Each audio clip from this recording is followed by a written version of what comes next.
Greetings, y'all. Before I get into today's story, I want to briefly introduce myself.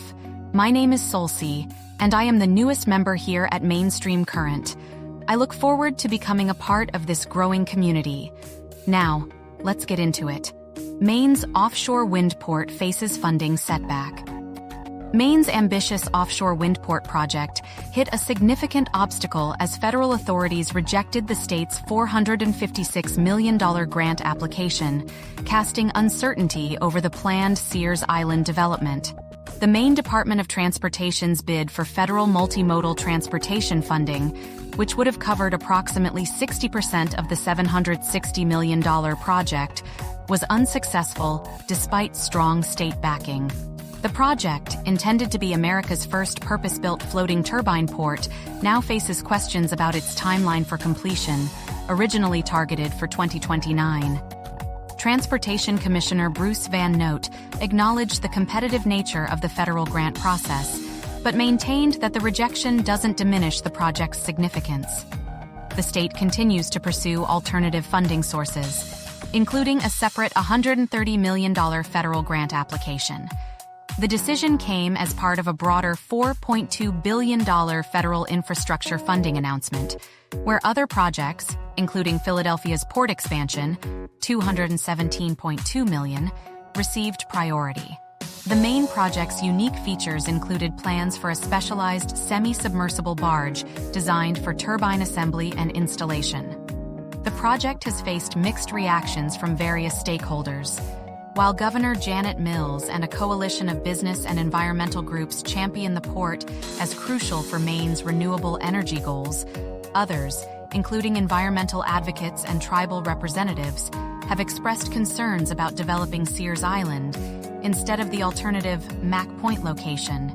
The project's scope includes developing approximately 100 acres of the 941-acre Sears Island, chosen partly for its state ownership and lower development costs, compared to the privately owned Mac Point.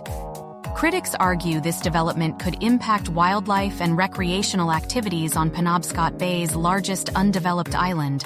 Federal regulators have designated 2 million acres off Maine's coast for wind development, carefully excluding key lobstering areas.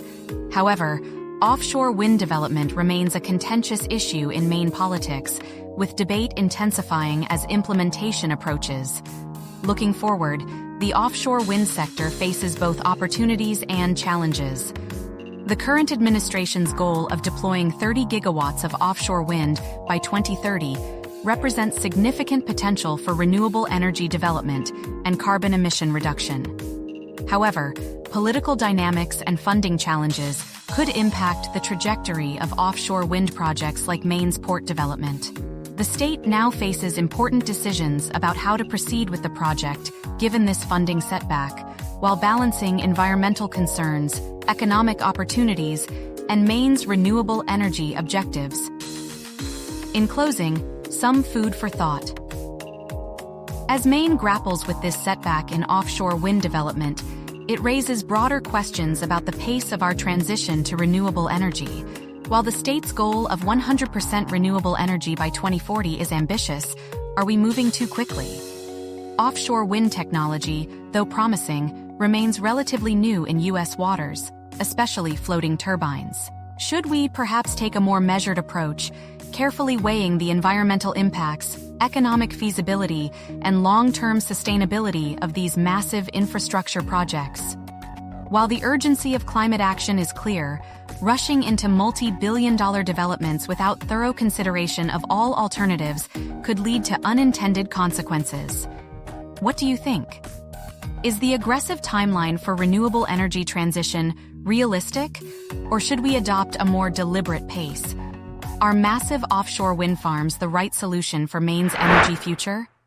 Share your thoughts in the comments below. We'd love to hear your perspective on this crucial issue facing our state's energy future.